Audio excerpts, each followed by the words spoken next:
buenas tardes. Hemos decidido grabar nuevamente este conversatorio para todos ustedes, quienes no nos pudieron ver y quienes nos vieron, continuar, digamos, en este análisis semanal de cada uno de los servicios que componen el ámbito médico donde trabajamos con radiaciones ionizantes.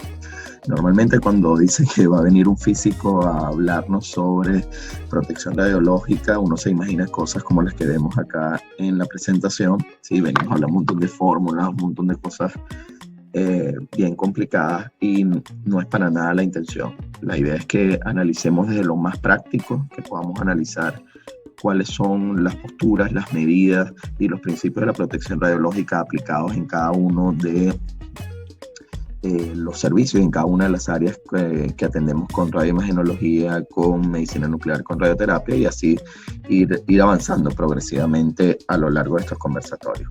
Es así que, si bien es cierto, no vamos a hablar tan serio, tampoco vamos a tomarnos en chiste, ¿no? Tenemos que entender muy bien, obviamente, la complejidad de lo que es la radiación, pero a la vez también enmarcarlo dentro de su justa medida. Lo primero que queremos dar gracias, y muy bien en lo personal, es a la gente de la Red Latinoamericana para lo que es la educación en tecnología nuclear, la NEN, de la cual formamos parte. Estamos muy orgullosos de formar. De igual forma, la Federación de Radioprotección de América Latina y el Caribe, la Red Latinoamericana en Protección Radiológica en Medicina. Por supuesto, al apoyo de Eduardo Gironcini, de Simone.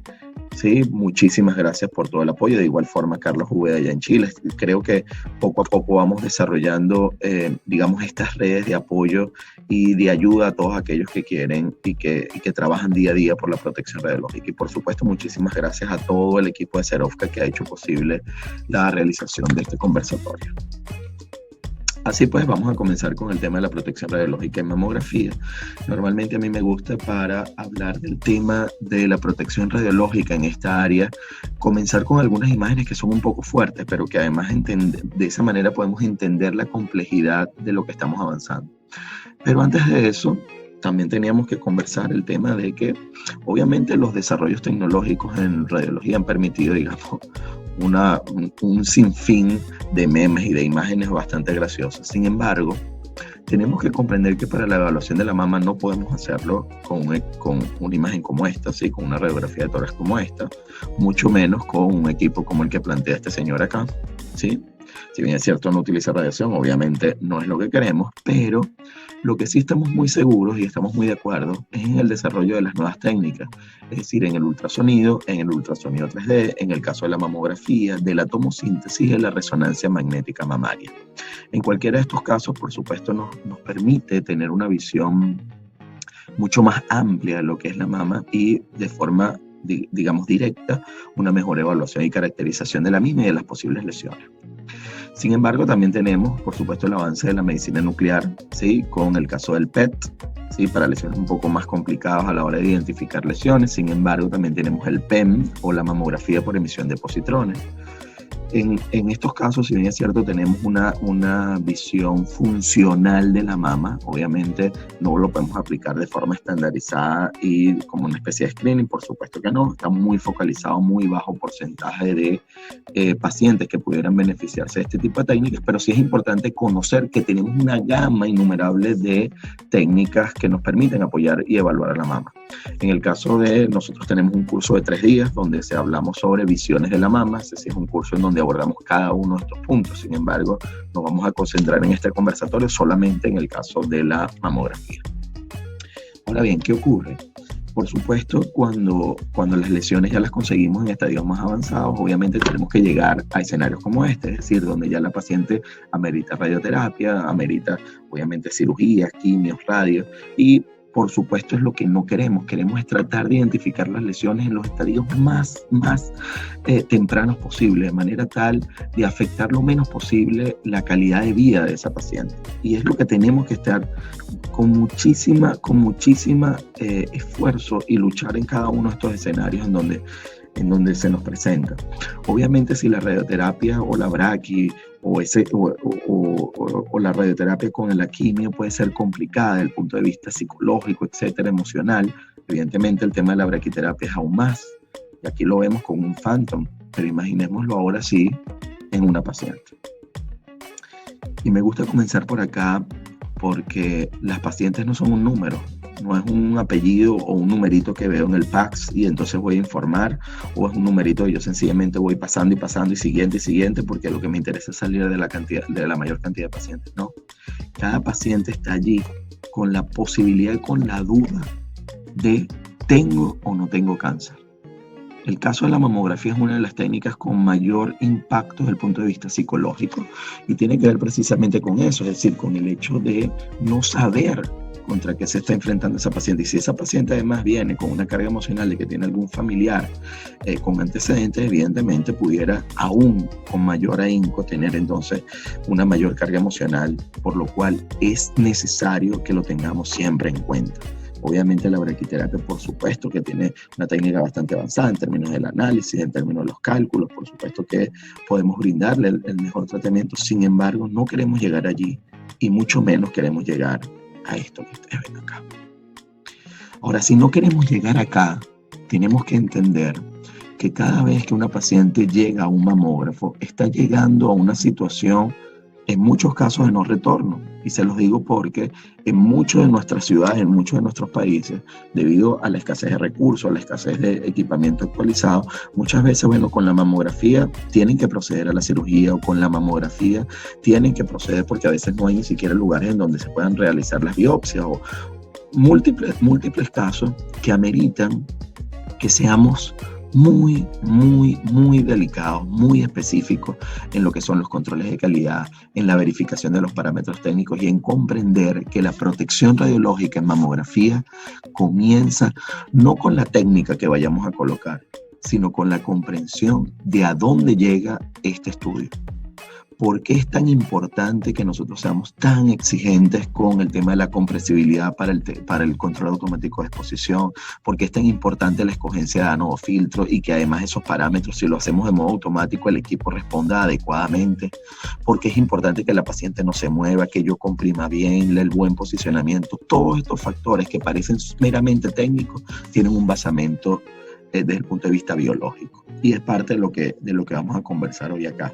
Es decir, la protección radiológica en mamografía, sobre todo, tiene una alta carga desde el punto de vista clínico, que lo abordaremos, y una carga también desde el punto de vista técnico.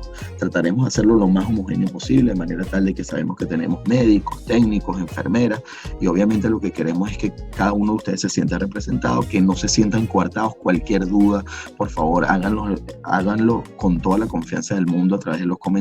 Tienen también nuestras redes sociales allí abajo en la presentación, de igual forma por correo electrónico, por WhatsApp, como ustedes se sientan más cómodos, pero ante la duda, por favor, consulte. Y obviamente siempre vamos a estar buscando los organismos oficiales y las recomendaciones desde el punto de vista de OIEA, de ICRP. Obviamente la intención es eso, buscar siempre la mejor información. Ahora bien, partiendo de esto, es importante entonces establecer un poco las estadísticas, es decir, de cáncer de mama en lo que serían las Américas. El cáncer de mama ciertamente es uno de los cánceres más comunes, ¿sí? A nivel de lo que sería, y además de los más voluminosos en términos numéricos en cuanto a nuestras pacientes femeninas. Fíjense que la incidencia, ¿sí? Si analizamos la proporción de nuevos casos y de muertes por cáncer de mama en las Américas, vemos que la incidencia del cáncer de mama es muy alta, es decir, es el 25.2% en el caso de las mujeres. Y la mortalidad está muy cerca de la mortalidad de pulmón, ¿sí? Es la segunda causa de mortalidad, digamos, en términos globales en lo que es en las Américas. Sin embargo, obviamente sabemos que estamos en números muy altos. Si bien es cierto, y esto es muy importante que lo comencemos a entender, muchas veces decimos, bueno, ¿por qué en países como España empiezan a partir de los 50 años y es cada 2 años? ¿Y por qué aquí en América Latina los hacemos a partir de los 40 y de forma anual? ¿Qué pasa? ¿Por qué hay disconformidad o por qué hay esas diferencias, por ejemplo, con el caso americano, con el caso europeo? Y tiene que ver sencillamente con esta estadística, es decir, cada vez conseguimos más pacientes jóvenes con cáncer de mama y obviamente tenemos entonces que buscar ese screening o ese tamizaje, esa búsqueda de posibles pacientes en los estadios más tempranos para poder hacerle frente a la lesión. Y fíjense que la Organización Mundial de la Salud y la Panamericana de la Salud estima que para el año 2030 estas cifras sigan en aumento. O sea, se espera que para el 2030 se produzca un aumento de cáncer de mama alrededor de 572.000 casos nuevos y alrededor de 130.000 muertes. Si ustedes ven cualquiera de la estadística de cualquiera de nuestros países en América del Norte, Central o América del Sur, tenemos la misma tendencia, es una tendencia a crecer en el número de incidencias y crecer en el número de mortalidad. Entonces, teniendo esto en cuenta, tenemos que comprender que el diagnóstico en el caso mamográfico es un diagnóstico diferenciador y un diagnóstico que además marca si bien es cierto en todas las áreas lo marca, en el caso mamográfico es de muchísima mayor sensibilidad por el mismo tema de lo que representa la mama desde el punto de vista de la feminidad, etcétera, etcétera. Entonces, bien, la OMS, la Organización Mundial de la Salud, establece una serie de directrices, ¿sí? En donde la recomendación, digamos, más general que ustedes pueden conseguir, discúlpenme, tiene que ver precisamente con programas organizados de tamizaje por mamografía de base poblacional en mujeres entre 50 y 69 años cada 2 años. Y para las mujeres de 40 a 49 y de 70 a 75 se sugiere programas organizados de tamizaje siempre y cuando se realicen en contexto de investigación, monitoreo y evaluación de forma rigurosa.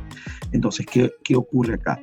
Obviamente nosotros hemos visto cómo en México, Venezuela, Colombia, Perú, Chile, etcétera, todos tenemos más o menos la misma tendencia en términos de tratar de tomar esas pacientes en edades tempranas, es decir, a partir de los 40 años e incluso en algunos casos a partir de los 35 años. Obviamente nosotros tenemos que apalancarnos desde el punto de vista clínico en otras técnicas diagnósticas como el ultrasonido. Cuando nosotros analizamos el tema de la mamografía, uno de los primeros argumentos que tenemos que analizar tiene que ver precisamente con el caso de las densidades de los tejidos. Es decir, si nosotros vemos las densidades del tejido fibroglandular, del adiposo, de la piel, en 1,04 miligramos por mililitro, etcétera, pero vamos a quedarnos con la unidad. Fíjense cómo el tejido fibroglandular 1,04, ¿sí? Un carcinoma, por ejemplo, está alrededor de 1,05, ¿sí? En promedio. Fíjense que un seno promedio, donde 50-50 de tejido fibroglandular y adiposo está en el orden de 0,96. Es muy difícil identificar lesiones a partir de la determinación del valor de píxel de la densidad. Eso es muy complicado desde el punto de vista del ojo humano. Por supuesto, acá tenemos el tema y es uno de los trabajos, digamos, que se está desarrollando en el caso de la inteligencia artificial y del machine learning, tiene que ver precisamente con la evaluación de lo que pudiera ser esa frontera o ese límite entre lo que pudiera ser una lesión con una densidad determinada y lo que pudiera ser el resto de la región. Sin embargo, es muy complejo y es por ello que nuestros médicos radiólogos deben estar formados en mamografía con la intención de poder ir acostumbrando el ojo a lo que pudieran ser estas determinadas diferencias. Por otro lado, fíjense que lo que sí es muy fácilmente distinguible son las calcificaciones con respecto al resto. Fíjense que las calcificaciones están en el orden del doble de la densidad del resto de los tejidos. Es por ello que vemos muy claramente las microcalcificaciones con respecto al resto del tejido mamario. Esto es muy importante, ¿sí? Muchísimas pacientes nos escriben y nos dicen, mira, es que me apareció un BRAF2 y dice que tengo microcalcificaciones, ¿será que tengo cáncer? ¿Será que me opero? ¿Será? Por favor, vamos a ver más adelante el tema de los BRAFs, cómo están caracterizados y que muchas de las microcalcificaciones son de tipo benigna. Obviamente tenemos que revisarlas y por ello el equipo médico siempre debe estar muy, muy actualizado con el tema de los BRAFs. Ahora bien, si bien es cierto, entonces las calcificaciones son relativamente sencillas de ver, por supuesto, el caso de identificar una lesión sencillamente con lo palpable es muy difícil en estadios muy tempranos. Ni siquiera la Mujer Maravilla con sus superpoderes pudiera identificar una lesión en estadios tan tempranos, cuando no se encuentra en el ámbito del palpable. Y es por ello que aquí el diagnóstico precoz es fundamental en el caso mamográfico. Fíjense que el cáncer de mama tiene algunos hechos claves, obviamente causa desconocida, más que desconocida, digamos, multifactorial.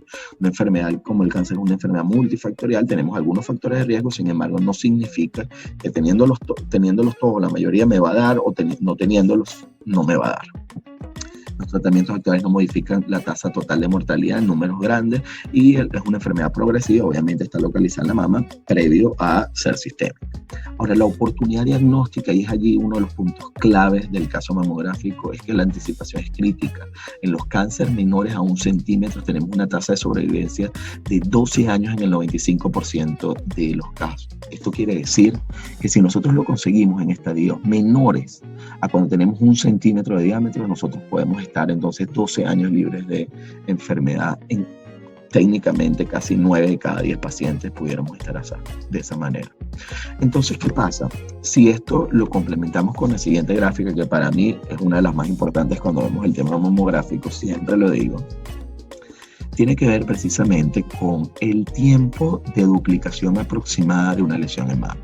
El tiempo aproximado de una lesión en mama de duplicación es alrededor de 100 días. Esto quiere decir que si una paciente se realiza una mamografía de forma anual, cada 365 días, vamos a suponer. Muy bien, entonces como les decía, si bien es cierto, el tiempo de duplicación de las lesiones de mama están alrededor de los 100 días. Esto quiere decir que una paciente que se realiza una mamografía 365 días después, o vamos a suponer que pierde un mes y son 400 días, esto quiere decir que una paciente pudiera estar pasando de una lesión muy pequeña, alrededor de 1 centímetro o menos, a estar en una lesión extremadamente grande de 4 veces el tamaño. Entonces, ¿qué ocurre acá? Si nosotros lo vemos un momento en el gráfico, nos daremos cuenta que tenemos un área súper importante y tiene que ver precisamente con esta región del oculto. Es justamente acá en donde trabaja la mamografía, cuando estamos viendo cosas muy pequeñas, donde estamos apenas viendo conglomerado, por ejemplo, de microcalcificaciones. Es allí donde tenemos una valoración muy importante de la mamografía, siempre y cuando, ojo, tengamos un buen control de los equipos, siempre y cuando garanticemos que si estamos utilizando un chasis o película, por supuesto cumplamos con todos los requisitos desde el punto de vista de control de calidad de cada una de estas áreas, de manera tal de garantizar la menor posibilidad de falsos positivos o negativos. Pero fíjense cómo acá en esta región del oculto es donde nosotros de verdad tenemos la batalla casi ganada. Es por eso que tenemos que comprender que en esa fase preclínica es donde estamos jugando con el tema de la mamografía y es donde allí cobramos súper importancia el tema de la protección radiológica. Fíjense cómo la protección radiológica, si bien es cierto, siempre tiene ese vínculo, por supuesto, con el ámbito clínico. Yo creo que lo tiene en mayor relación con el caso mamográfico, porque no es solamente el escoger las técnicas la que nos va a garantizar una menor cantidad de dosis a la paciente, sino que también el hecho de que el equipo funcione de la manera adecuada, estamos protegiéndola no solamente desde el punto de vista radiológico, sino desde el punto de vista de su integridad, digamos, de salud en términos generales, en términos globales, de su expectativa de vida, incluso de su calidad de vida como mujer. Y es por ello que es muy importante esta lámina, sobre todo para todos ustedes. Entonces, por supuesto, en el caso de los estadios del cáncer de mama, evidentemente, mientras más temprano lo consigamos, por supuesto, una mejor calidad de vida, una menor tipo, digamos, de complicaciones en términos de tratamiento para esa paciente, y es lo que estamos buscando de forma cotidiana. Por supuesto, tenemos 3 pasos, digamos, que son habituales en lo que son los programas para protección de cáncer de mama, y uno tiene que ver con la visita frecuente al ginecólogo. Aquí tenemos 15 de los factores de riesgo más importantes que tienen que ver con el cáncer de mama. Sí, desde la edad avanzada, el inicio de la menstruación a edad temprana, la menopausia después de los 55, no haber tenido hijos, tener un primer embarazo luego de los 30 años, todos estos son factores de riesgo. Sin embargo, no significa nuevamente que porque tenga algunos me va a dar, o porque no tenga ninguno de estos previamente no me va a dar. ¿Sí? Casos de esto, por supuesto, también tenemos una carga importante desde el punto de vista de lo que tiene que ver con antecedentes de cáncer en la familia y sobre todo antecedentes femeninos de cáncer de mama. ¿Sí? Uno de los casos más emblemáticos es el caso de Angelina Jolie, en donde, bueno, listo, la mamá tuvo cáncer de mama, dijo, mira, vamos a evitar y voy a hacerme, digamos, una cirugía para eliminar parte de lo que era el tejido mamario y colocación de prótesis. Sin embargo, es muy importante que obviamente en nuestra región es más complicado realizarnos las pruebas desde el punto de vista de pruebas genéticas. Obviamente es mucho más complicado evaluar si tenemos, digamos, parte de esos genes activos. Sin embargo, lo que sí es importante es tratar de disminuir los factores de riesgo y, por supuesto, llevar un control ginecológico de forma anual. Por supuesto, hay una serie de signos y síntomas que tienen que llamarnos la atención en términos de algunos de los que estamos acá. Sin embargo, no profundizaré porque esto lo vemos con mayor detalle en el curso de visiones de la mama. Sin embargo, sí es importante tener parte de estos sintomatologías de llamado de atención para la asistencia aún más temprano al ginecólogo, ¿no? Luego tenemos el caso del autoexamen mamario, pero como vimos en la gráfica anterior, cuando ya la paciente logra sentirse una masa, palpa una masa, ya estamos en la región del palpable, mayor al centímetro, lo que queremos identificarlo en las etapas iniciales. Es por ello que el autoexamen mamario no sustituye la mamografía. Muchas de nuestras pacientes tienen mucho temor o miedo oye, me van a comprimir la mama, eso me va a doler. Sin embargo, debemos comprender, sobre todo incluso a nuestras familiares, a nuestras madres, esposas, hijas, es necesario realizar la mamografía a tiempo porque es donde podemos identificar lesiones. Si llegásemos a tener una lesión en los estadios más tempranos, eso es lo que estamos buscando.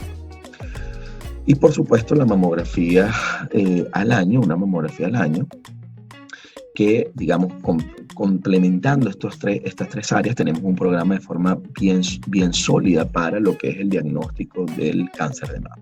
Ahora bien, la sistemática del estudio es sencilla, es decir, tenemos unas proyecciones habituales, que son las que conocemos como cráneo caudal, en donde vemos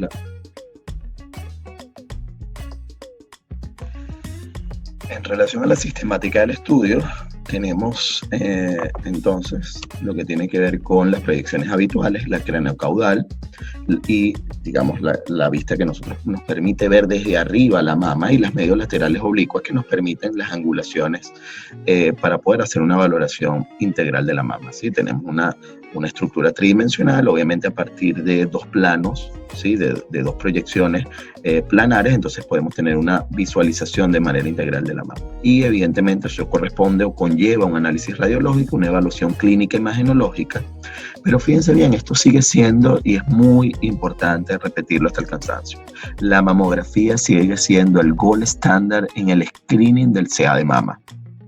Si bien es cierto, hay cada vez una mayor tendencia a que la tomosíntesis pueda ayudarnos a identificar lesiones más complejas o lesiones más pequeñas o lesiones que pudieran estar ocultas por otras, ¿sí? O por distintos tipos de tejidos, ciertamente la cantidad de radiación que nos permite hacer la mamografía sigue siendo más baja para pacientes asintomáticas, para pacientes que no reportan antecedentes, y obviamente sigue siendo el gold estándar en el screening del CA de mama. Por supuesto, la mamografía tiene como complemento, evidentemente, algunas proyecciones adicionales en caso de ser requeridas, como la magnificación, la compresión localizada, el perfil estricto 90, es decir, la visión, digamos, a 90 grados con respecto al plano de la mama, y por supuesto, la ecografía o ultrasonido como técnica de apoyo y de complemento a la mamografía. Todo esto conlleva una evaluación clínica imagenológica y, por supuesto, a la generación de un reporte final. Entonces, bien, en el caso, por supuesto, es indudable tener que hablar muy brevemente del caso de la tomosíntesis. En el caso de la tomosíntesis, la técnica de vanguardia, digamos, o el protocolo de vanguardia, bueno, se realizan las proyecciones habituales de mamografía y luego el equipo comienza a moverse, a tener una serie de proyecciones en cada uno, en diferentes ángulos. Uno puede estimar cuánto es el arco, digamos, en donde vamos a trabajar dentro de lo craneocaudal, y lo mismo en el caso del medio lateral oblicuo. Y de esa manera nos permite entonces tener imágenes, por supuesto, tridimensionales. Ahora bien, ¿qué ocurre con el caso de la mamografía o de la tomosíntesis? Hay una falsa creencia de que, bueno, no debemos hacer la compresión o que la compresión debe ser lo mínimo posible. Fíjense, aquí la compresibilidad de la mama va de la mano de la protección radiológica de la paciente. ¿Y por qué lo digo? Lo digo porque en el momento en el cual nosotros comprimimos adecuadamente la mama, estamos disminuyendo el grosor de, digamos, el volumen que debe atravesar los rayos X que emergen del equipo. Si bien es cierto, entonces esto, si yo estoy reduciendo el volumen el cual deben atravesar, yo necesito una menor energía para poder penetrar esa mama. La energía, esa capacidad o ese potencial de penetrar la materia va asociada a lo que nosotros denominamos el KB. Y nuevamente aquí es tan importante, lo vamos a ver en el próximo conversatorio cuando veamos el caso de radiología. Vamos a analizar un poco en qué consiste el equipo, la generación de esos rayos X. Sin embargo, en términos globales, no importa en cualquiera de los equipos que generan rayos X, pasa lo mismo, es decir, yo tengo una diferencia de potencial entre ánodo y cátodo, y de esa manera esa diferencia de potencial es lo que llamamos el KB, y esa diferencia de potencial es lo que me aumenta, si aumento el KB, aumento la fuerza con la cual yo estoy moviendo esos electrones para que choquen contra el ánodo. Y al incrementarle esa fuerza con la cual van a moverse, también le estoy incrementando, por lo tanto, la energía cinética, la energía con la cual ellos van a chocar. Y si tienen más energía, generarán entonces unos mayores saltos. Eso lo veremos con mayor detalle cuando nos toque ese conversatorio, pero lo que sí es cierto es que entonces un mayor KB genera una mayor aceleración de esos electrones y por ende, como consecuencia, genera una mayor intensidad de energía en la salida de rayos X. Si salen rayos X con mayor energía, quiere decir que tienen mayor poder de penetración. Es por ello que en el caso mamográfico, como estamos comprimiendo la mama a un volumen lo más pequeño posible, en ese momento estamos garantizando que trabajando con bajos valores de KB, vamos a poder atravesar la mama y vamos a llegar finalmente a la formación de la imagen. Es por ello que uno de los parámetros de protección radiológica de la paciente es precisamente la compresibilidad de la mama.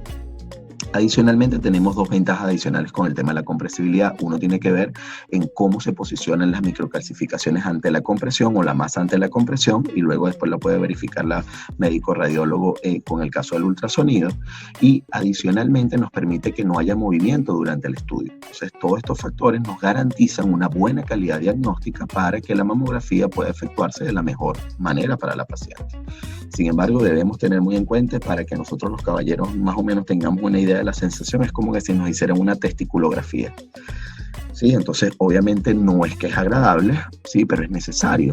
Y esa necesidad es muy importante que se comprenda, ya que también va de la mano de la protección radiológica. Fíjense cómo empieza incluso desde el personal administrativo, que debe recomendarle a las pacientes no realizarse la mamografía durante su periodo de menstruación, porque obviamente las mamas en ese momento están mucho más sensibles y ante pequeñas, digamos, compresiones pudiera generar más molestias. Esta es otra de las razones por las cuales no se puede realizar o no se recomienda no realizar la mamografía justamente en el periodo de menstruación, porque va a incomodar a la paciente y va entonces a permitirnos que cuando medio hagamos un poco de compresión, ya la paciente no soporta el dolor y entonces no vamos a tener la calidad diagnosticada.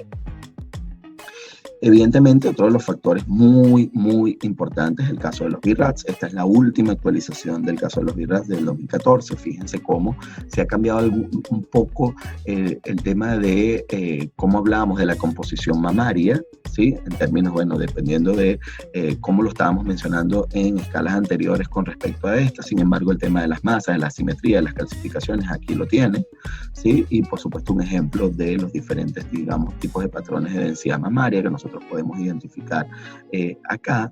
Sin embargo, a mí me gusta a fines prácticos, para el caso de las microcalcificaciones y el caso de las masas, mantenernos con el BI-RADS del 2004, que es mucho más gráfico para esta presentación.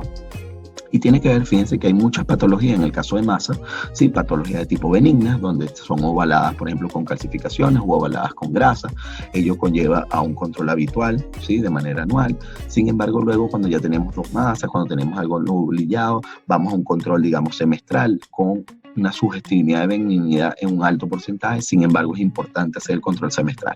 ¿Por qué se hace un control semestral, un control adelantado? Si estamos hablando que el tiempo de duplicación es aproximadamente 100 días, bueno, en 6 meses han pasado más de 100 días, unos 170 y tantos días, y eso garantiza que si esa masa era de tipo maligna, entonces ella debería haber crecido de tamaño. Todavía estamos en un tiempo prudencial que nos permite poder hacer un tratamiento adecuado conforme a la sospecha que se tuvo en ese momento. Entonces, por eso es que es tan importante el caso de los BI-RADS 3, hacer ese control y ese seguimiento de manera tal de no esperar un año completo, porque si fuese una lesión maligna pudiéramos entonces complicar, digamos, la calidad de vida de esa paciente. Y luego tenemos, bueno, el caso de los BI-RADS 4, los BI-RADS 5 y BI-RADS 6, obviamente en términos de baja o moderada o alta sospecha de malignidad, en donde la punción histológica y el estudio histológico es lo que marca finalmente la.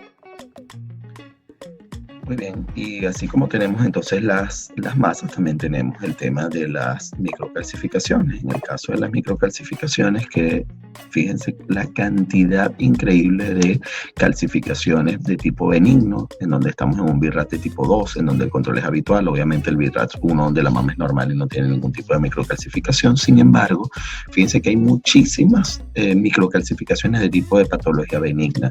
Es por ello que recomendamos siempre entonces el análisis exhaustivo de ver qué tipo de forma es las que están teniendo ese tipo de microcalcificaciones. Luego, en la medida en la cual vamos avanzando, por supuesto, vamos avanzando la baja, moderada o alta sospecha de malignidad, por lo tanto, las funciones histológicas siguen siendo el ideal, digamos, para determinar la posibilidad de una lesión. En el mismo caso, el caso del BIRATS, así como modificó parte de la estructura de cómo describíamos a las mamas. En el caso de mamografía también tuvo unas modificaciones pequeñas en el tema del léxico ecográfico. Sin embargo, acá en términos muy generales lo importante es que aquí evaluamos márgenes, transmisión posterior, el eje mayor con respecto a la piel, si es paralelo o si es perpendicular, de igual forma si hay o no ecos internos, y la compresión, ante la compresión, dependiendo si hay alguna masa, cómo se relaciona. Por supuesto, nuevamente les digo, todo esto en el curso de visiones de la mama lo podremos ver con mayor detalle, pero bueno, muy brevemente el tema ecográfico. Entonces, de toda esta manera, lo que nos está demostrando es que ciertamente a veces hay algún tipo de lesión que es muy difícil de identificar con el caso de una mamografía convencional, y por lo tanto las imágenes de tipo 3D con tomosíntesis, por supuesto que nos dan una mejor imagen de lo que pudiera ser la mama, y evidentemente nos ayuda en el estadiaje, en el análisis de algunos hallazgos en la mama. Sin embargo, nuevamente, no está diagnosticada como el gold estándar en el screening. Sin embargo, es una técnica de mucho apoyo para el tema de la visualización de lo que sería la estructura mamaria, ¿sí? Evidentemente, así como pudiésemos tener artefactos en el tema de una mamografía convencional, en el tema de tomosíntesis también, en términos de distorsiones, asimetrías, en términos de pérdida de resolución o de incremento de ruido con respecto al detector, en todos estos casos, evidentemente es necesario la realización de los controles de calidad de forma periódica, de manera tal de garantizar la mejor calidad diagnóstica de nuestras pacientes, ¿sí? Si aquí vemos una comparativa en términos de la mamografía y la tomosíntesis, podemos describir muchísimo mejor, ¿sí?, lo que es la frontera de esta posible lesión que estamos ubicando acá en este cuadrante de la mama.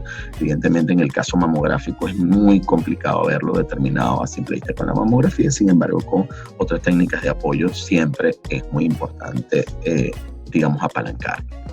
Otro de los grandes intrigas o grandes preguntas que normalmente surgen es el tema de las prótesis. ¿Cómo hacemos la mejor valoración? Si es mejor la tomosíntesis, si es mejor la mamografía, si es mejor el ultrasonido.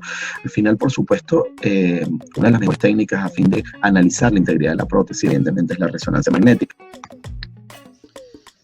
En el caso de nuestras pacientes con prótesis, evidentemente la mamografía funcionó bastante bien, sobre todo para el tema, por ejemplo, de las PIP, cuando tuvimos toda la crisis mundial sobre el caso de las PIP, bastante vendidas en Colombia, en Brasil, en Venezuela. Así que obviamente veíamos imágenes como esta, en donde efectivamente pudiéramos identificar, sí, ciertamente algún tipo de adenopatía, pudiéramos identificar incluso posibilidad de daño a nivel de lo que pudiera ser la prótesis mamaria. Sin embargo, recordemos que esta que ustedes ven acá en sus pantallas no tiene que ver con la evaluación de lo que sería el tejido mamario. Es decir, acuérdense que en este momento estamos realizando esa evaluación del tejido mamario, pero al colocar el implante, fíjense ustedes la intensidad del implante con respecto al resto del tejido, y eso no me permite a mí la valoración del tejido de la manera adecuada. Es por ello que se realiza lo que se conoce como la técnica de Eklund, ¿sí?, sin importar las dimensiones de la mama. En el caso de la técnica de Eklund, lo que hacemos es que movemos la prótesis hacia la parte posterior, ¿sí?, de manera tal de poder ayudándonos tanto la mano de la técnico como la paleta compresora nos ayuda a desplazar el implante, y una vez desplazado el implante nos permite realizar la compresión adecuada. Muchísimas personas también nos preguntan, oye, es que me voy a realizar la mamografía, ¿será que se me va a romper el implante? ¿Será que me va a estallar? No, para eso está la técnica de Eklund. La idea de la técnica de Eklund es desplazar el implante de manera tal de que con la compresión podamos realmente hacer la valoración y la evaluación del tejido mamario. Esto es muy importante y fíjense que conectamos con otro punto bien interesante que tiene que ver con otra de las grandes dudas de la protección radiológica en el tema mamográfico. Muchísimas veces ustedes han escuchado en redes sociales, en cadenas de WhatsApp, vía Facebook, la necesidad de utilizar protectores tiroideos para proteger la glándula tiroides de cáncer en tiroides debido a mamografía. Las dosis a nivel de lo que pudiera ser la tiroides son extremadamente bajas. Los invitamos a que nos acompañen en nuestras redes sociales y en nuestra canal de Instagram, @Serofka, en donde verán el video correspondiente al protector tiroideo, en donde estamos haciendo las mediciones con diferentes espesores y diferentes técnicas y cuánto estamos midiendo en términos de tasa de exposición y de la cantidad de dosis que realmente sería recibida la tiroides, y se darán cuenta que es extremadamente bajo. ¿Qué ocurre? ¿Y por qué lo conecto con esta imagen? Porque así como el implante mamario no me permite identificar claramente qué es lo que está ocurriendo con el tejido mamario, que es el que queremos evaluar, imagínense lo que ocurre con el caso del protector de tiroides. Y aquí es donde voy a invitarlos a que cambiemos un momento de pantalla y vamos a conectarnos ahora con esta imagen que ustedes ven acá. ¿Qué ocurre con el tema del protector tiroideo? Así como lo vimos con el tema de la prótesis, fíjense ustedes ahora con el plomo, pero fíjense la intensidad que tengo con el caso del plomo. El protector tiroideo, al yo colocarlo, ¿sí?, en la paciente, y inevitablemente, debido al posicionamiento del protector tiroideo, entrará una parte, aunque sea muy pequeña, dentro del campo de visión que estamos realizando en la imagen. Fíjense cómo en la imagen de la izquierda pareciera que se ocultara la información de la mamografía, debido a que esa intensidad del plomo me corresponde al blanco más intenso, al 100%, y es a partir de allí que desarrollo la escala de grises, o es lo que realiza el equipo para desarrollar la escala de grises, y en función de eso yo pareciera que opacara la imagen, es decir, genero falsos negativos en una imagen donde yo pudiera estar ocultando información. ¿Qué ocurre en el momento en el cual yo retiro el protector tiroideo? Pareciera que la imagen se iluminara. Realmente no es que se ilumina, es que como yo tengo tejido, tal como lo vimos al principio, tejidos con densidades muy similares, al yo retirar el plomo, que tiene una densidad extremadamente alta comparada con esas densidades promedio del tejido mamario, obviamente en ese momento yo veo mucho mejor la distinción entre las diferentes densidades del tejido mamario. Entonces, muy importante la no utilización del protector tiroideo. Esta imagen que ustedes ven acá es una imagen reportada en un centro en América Latina, en donde se recomienda el uso del protector tiroideo, y además hablan de imágenes de calidad con protección para las pacientes. Fíjense ustedes, nada más alejado de la realidad, el hecho de utilizar un protector tiroideo para las pacientes, tal como incluso la ven en la imagen superior izquierda, ya en la posición craneocaudal, inevitablemente parte del protector tiroideo está dentro de lo que sería la imagen mamográfica. Es por ello que es sumamente importante la no realización de las mamografías con protector. Muchas veces también he escuchado en muchas conferencias que hemos dado a nivel de Latinoamérica, en Colombia, en Perú, nos dicen, oye, lo que pasa es que a veces la paciente es, bueno, si no se la hago yo en mi centro, va y se lo hace en otro lado donde le den el protector tiroideo. Y es allí en donde radica la protección radiológica y la cultura de protección radiológica. Todos nosotros estamos llamados a generar una cultura real de protección radiológica.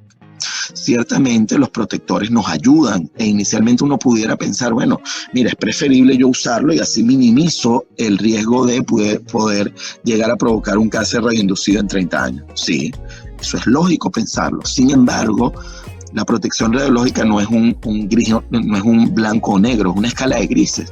Y esa escala de grises va de la mano de evaluar qué medida yo debo adoptar para garantizar una buena calidad diagnóstica de la imagen y la menor dosis posible en la paciente. Por el contrario, por ejemplo, y aquí un ejemplo de donde yo pudiera utilizar un protector. Si la paciente está embarazada, por ejemplo, desde el punto de vista clínico, no es recomendable debido a las modificaciones estructurales y anatómicas que tiene la mama. Sin embargo, pudiera llegarse a presentar bajo algunos síntomas la necesidad de realizar una mamografía en estadios iniciales del embarazo, y yo pudiera colocar entonces sí a nivel abdominal lo que pudiera ser el protector tiroideo, porque bueno, la radiación va en esa dirección y yo no estaría afectando la calidad de la imagen. Es allí donde tenemos siempre que estar pendientes de que las medidas de protección radiológica no afectan la calidad diagnóstica, porque si no, no estamos haciendo nada. Si no, voy a tener que repetir la imagen y voy a tener que entregar una nueva cantidad de dosis a esa paciente. Por eso es que vemos recomendaciones de Senosalud, por ejemplo, de instituciones, la Institución Venezolana de Mastología y diferentes organizaciones a nivel mundial, en México, en Chile, en Colombia, en Perú, en diferentes locaciones, siempre buscando esta metodología. Por otro lado, quiero compartir un momentico ahora con ustedes también otro punto más, y tiene que ver precisamente con, me disculpen, pero aquí tengo también a Rogelio, estamos full trabajando, nos está escribiendo, por favor, vamos a poner esto en silencio para que no... Fíjense, quiero compartir con ustedes acá esta imagen que tiene que ver con el documento base utilizado para lo que sería la mamografía y el riesgo de inducción de cáncer, ¿sí? En este documento hecho por Secopoulos, ¿sí? Fíjense que aquí fue presentado en la revista en el 2012, sin embargo, bueno, aquí se analizaron todos estos parámetros, aquí les mostré la imagen que teníamos en la presentación, pero el riesgo es extremadamente bajo comparado con el riesgo de ocultar información en el tejido mamario. Es allí donde se determinó a partir de este documento y luego ha sido extrapolado en diferentes regiones, obviamente el análisis de no utilizar el protector tiroideo, ¿sí? Muy, muy importante. Vuelvo entonces nuevamente, vamos a continuar con nuestra presentación, que ya vamos a ir terminando por acá.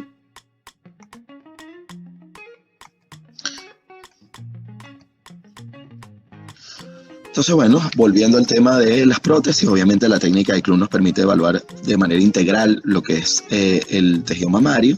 Muy importante también el hecho de cómo está ubicada incluso la prótesis. Fíjense cómo todos estos factores, desde el punto de vista clínico, desde el punto de vista imagenológico, desde el punto de vista técnico, cómo todos afectan la protección radiológica del paciente.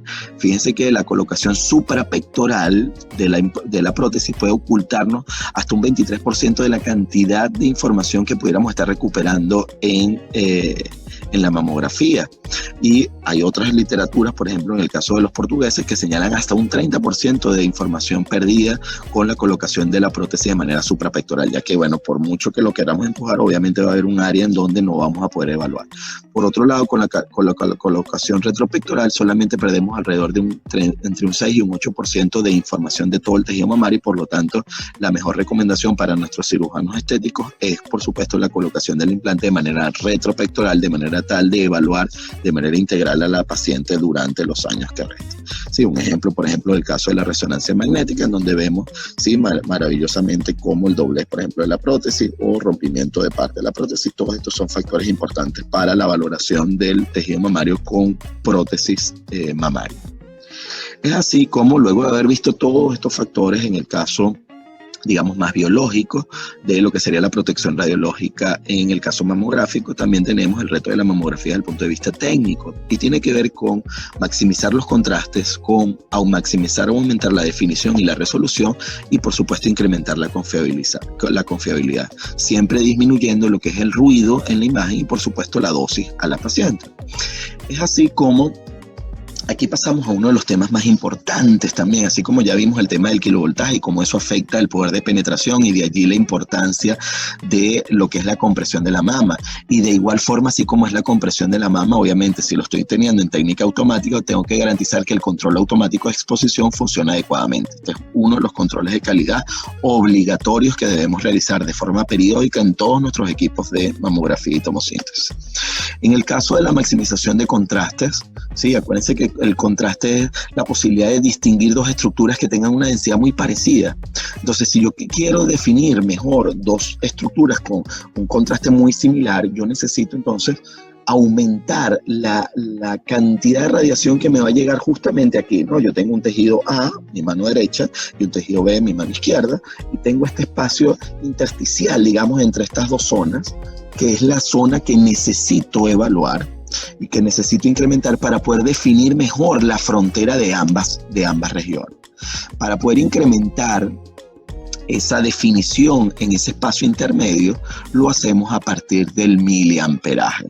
Recordemos que el miliamperaje, cuando hablamos del MA o el MAS, estamos hablando de la cantidad de corriente que hacemos pasar a través del filamento en el cátodo para liberar electrones, ¿sí? Entonces, conforme yo incremento el número de la corriente, incremento el número de electrones, por lo tanto voy a incrementar el número de choques que voy a tener contra el ánodo y de esa manera voy a incrementar el número de rayos X que voy a producir. De esta manera, al incrementar el MA, entonces estoy incrementando la cantidad de rayos X y al aumentar esa cantidad de rayos X, entonces voy a estar aumentando, ¿sí?, de manera significativa ese contraste entre estructuras, y es por ello que en el caso mamográfico vemos cómo el MA puede ser lo suficientemente alto, hasta 500 MA, porque sencillamente, obviamente estamos trabajando con la posibilidad de incrementar el contraste, ¿sí? Es muy importante también, ya que les menciono el tema del MA, hablé un poco del tema del KB, que el KB no solamente tiene el tema del aumento de lo que sería la energía en el poder de penetración, sino que también voy a incrementar ligeramente la cantidad de rayos X, ya que un electrón que sale con mayor energía va a poder entonces interactuar en algún momento con un mayor número de otras estructuras. Sin embargo, para números gruesos y en el caso sobre todo particular de mamografía, podemos estar hablando del KB más dirigido hacia lo que es el poder de penetración y por lo tanto la compresión y el KB van de la mano para ese análisis, y en el caso del contraste y la definición e incluso la resolución, obviamente lo tenemos con el caso del MA. Al aumentar el MA vamos a aumentar el número de rayos X y por lo tanto la mejor definición entre estructuras. Obviamente la parte de la resolución también tiene que ver con los dispositivos, los sensores que estamos utilizando. Evidentemente la tendencia a nivel mundial es tener sensores de tipo digital, es decir, una mamografía digital. Obviamente también tenemos en el mercado la posibilidad de disponer de CR, de disponer incluso de equipos que nos permiten ya una digitalización del equipo de manera un poco más directa. Sin embargo, la tendencia es siempre a tener sensores digitales, ya que disminuimos la cantidad de dosis de radiación y con menor cantidad de radiación podemos tener una mejor imagen. Y por supuesto, el último punto que tiene que ver con la maximización de la confiabilidad va de la mano precisamente de nuestra formación, tanto del equipo técnico, de físicos médicos, de médicos que están formados en el ámbito mamográfico, que nos garanticen entonces la mejor calidad diagnóstica. En términos de minimización de ruido, evidentemente la valoración y la evaluación de los diferentes Phantom para evaluar cómo está funcionando ese mamógrafo es fundamental, así como el cálculo de la dosis glandular promedio que mantengan y garanticen la mejor calidad con el menor riesgo posible para la paciente. Así pues, hay una serie de factores que afectan la calidad diagnóstica de la imagen en términos, ya como lo hablamos, del MA, del tiempo, del KB, por supuesto de la forma de la onda, de la distancia foco-piel, de la filtración, la escogencia del nanofiltro, ¿sí? Así como también la colocación adecuada de la mama, obviamente el tema de la compresión, el tamaño nominal del foco grande, el foco fino, que está ocurriendo incluso con aquellos que tienen todavía rejilla, el caso, por ejemplo, de pantalla película o el procesado en aquellas áreas o en aquellas ciudades que nos están viendo que todavía disponen de equipos con revelado de tipo manual. Obviamente es muchísimo más la cantidad de errores que pudiéramos estar introduciendo en el análisis mamográfico y por ello la tendencia, como les digo, al tema digital. Sin embargo, la digitalización no viene sola, la digitalización también viene acompañada de artefactos como este, por ejemplo, en donde la escala de grises se monta dentro de la imagen, pero también imágenes como esta. Y es allí la necesidad de que dentro del programa de garantía de calidad de nosotros los físicos médicos, los servicios de mamografía, venga acompañada de una serie de pruebas en donde analizamos los chasis o analizamos el detector de manera tal de evaluar si tiene algún tipo de desperfecto. Fíjense, por ejemplo, en la imagen número A, en donde ustedes ven un montón de punticos blancos. Imagínense esos punticos blancos ahora en una imagen mamográfica dentro del seno. Yo pudiera perfectamente confundirlos con microcalcificación. Es por ello que el deber ser en el caso mamográfico, sobre todo, si bien es cierto, es importante a nivel general en radiodiagnóstico, en el caso mamográfico es fundamental hacer el reemplazo de los chasis de las películas en el momento en el cual vemos daños de este estilo. Sí, ya el caso de tiroides que lo hablamos. Ahora, ¿por qué medir ¿por qué necesitamos un físico médico en nuestras instituciones de salud en el caso de mamografía? Bueno, ciertamente porque, si bien es cierto, tenemos muchísimas posibilidades de daños, de marcas, de problemas, por ejemplo, a veces en la parte de los CR, de los rodillos, de cómo están leyendo, del procesamiento de la imagen. Todos estos son artefactos que vienen de la mano también del proceso de digitalización. Es decir, estamos cambiando unos problemas por los otros. Lo que tenemos entonces también es que mejorar cómo son nuestras capacidades de respuesta en términos del análisis. Así que, obviamente, no por el hecho de que digitalizamos las imágenes quiere decir que, bueno, no hay más nada de que preocuparnos, no hay nada más absolutamente falso. Evidentemente tenemos entonces que analizar los detectores digitales, ya que pueden llegar a producir artefactos. Incluso los monitores deben estar bien ajustados, y además los monitores para el caso mamográfico deben ser de tipo grado médico. Pero cuando hablamos de grado médico tenemos dos distinciones: la de radiografía convencional, de alrededor de 3 megapíxeles, pero para el caso mamográfico necesitamos al menos 5 megapíxeles de resolución en los monitores. Es por ello que nuestros médicos no pueden leer una mamografía en un teléfono o en un iPad. No, necesitamos monitores de grado médico, ya que la resolución, como vimos en las imágenes iniciales, vimos que estamos identificando lesiones muy, muy pequeñas, menores al milímetro, y por lo tanto necesita una resolución lo más certero posible que garantice la calidad diagnóstica para esa paciente. Fíjense como también hay remanencia en las imágenes, por ejemplo, en algunos detectores, muy difíciles de ver para un ojo no entrenado y muy difícil de diferenciar con respecto a una determinada mama. Por eso es que es tan importante hacer la valoración de lo que pudiesen ser complicaciones, ¿sí? De igual forma, más remanencia en las imágenes, remanencia, por ejemplo, en el caso de un CR, los detectores, por ejemplo, un detector defectuoso versus uno nuevo. Todo esto trae como consecuencia una pérdida de la resolución espacial y, por lo tanto, una afectación real de lo que sería la calidad diagnóstica. Es por ello que los detectores también deben ser identificados con los objetos de tipo test, de manera tal de identificar el menor diámetro posible que puede ser evaluado, y de esa manera entonces le damos una resolución característica al equipo. Todos estos son factores con los cuales tenemos que estar pendientes y que tenemos que estar revisando de forma muy continua en todos nuestros equipos. De igual forma, bueno, en el caso, por ejemplo, de las fallas, ya vimos parte de todo lo que serían este tipo de fallas, digamos, a nivel de la digitalización de las imágenes diagnósticas, ¿sí? Muchos más ejemplos de ello. Y es por ello que el programa de garantía de calidad, y es el reto de los programas de garantía de calidad, es que podamos identificar esos problemas o esos errores antes de que vayan a afectar negativamente el diagnóstico médico. Tenemos guías europeas, la guía española, por supuesto, organismos dentro de la WAPM en el caso americano. Tenemos el protocolo español de controles de calidad, obviamente control de calidad desarrollado en el TEC 1517, el ARCAL. Sin embargo, el protocolo español mucho más actualizado que este todavía tiene el caso de las pantallas intensificadoras o cuarto oscuro para aquellos equipos mucho más viejos, pero les sirve todavía de apoyo, un software que también se tiene ahí a disposición de manera libre. Sin embargo, en cualquiera de estos casos, nuevamente les reitero, nuestra invitación es a que participen en el curso de Visiones de la Mama, mucho más amplio, más largo, y donde abordamos cada uno de estos temas, pero no me podía despedir sin hablar de estos protocolos muy brevemente de garantía de calidad, porque siempre estamos buscando la optimización de dos cosas, ¿sí? Uno, los criterios de calidad de imagen, y dos, la estimación de dosis glandular promedio. Obviamente tenemos que ir de la mano, ¿sí? O la lógica, la razón de ser de esta optimización de estos puntos o parámetros técnicos tiene que ver siempre con la búsqueda de niveles orientativos o niveles de referencia en la región que nos garanticen, bueno, sí, no tener unos niveles de referencia del caso alemán o del caso americano, sino que nosotros también en Latinoamérica podamos desarrollar cada uno de estos. Es por ello que los invitamos de igual forma a formar parte de las líneas de investigación que vamos adelantando en el caso de Serovka. Nos pueden escribir por correo, etcétera, y nos vamos añadiendo a hacer la completación de algunas de las plantillas, de las planillas y de las plantillas para poder hacer las estimaciones y de esa manera ir desarrollando los niveles de referencia. En términos globales, obviamente se evalúa, digamos, lo que es la dosis glandular promedio, ¿sí? Bien sea a partir de la utilización de TLE o a partir de los valores tomados con miliamperaje y kilovoltaje. La intención de todo esto es desarrollar finalmente la dosis glandular promedio. Y obviamente también tenemos toda la valoración de controles automáticos de exposición, así como múltiples equipos y múltiples factores que tienen que ver precisamente con todo el análisis que debemos desarrollar para el caso mamográfico.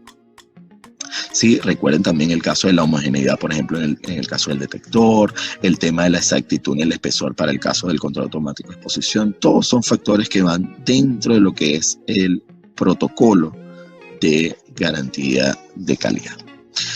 Bueno, es así como, sin más, nos despedimos por lo pronto. Sí, agradeciéndoles una vez más a todos aquellos quienes hicieron posible, por supuesto, el desarrollo de este conversatorio. Sí, agradeciéndolo de manera muy significativa, por supuesto, y nuevamente, sí, no me canso de darle las gracias a todos quienes lo hicieron posible. En el caso de la FRAL, de la Federación de Radioprotección de América Latina y el Caribe, el caso de la Red Latinoamericana para la Educación en Tecnología Nuclear, de la Red también Latinoamericana de Protección Radiológica en Medicina, y por supuesto todos aquellos trabajadores de Cerofca quienes lograron y nos ayudaron en el desarrollo de cada una, tanto de las presentaciones como del desarrollo de esta conferencia. Así que bueno, muchísimas gracias y los esperamos en un próximo conversatorio acá en Cerofca.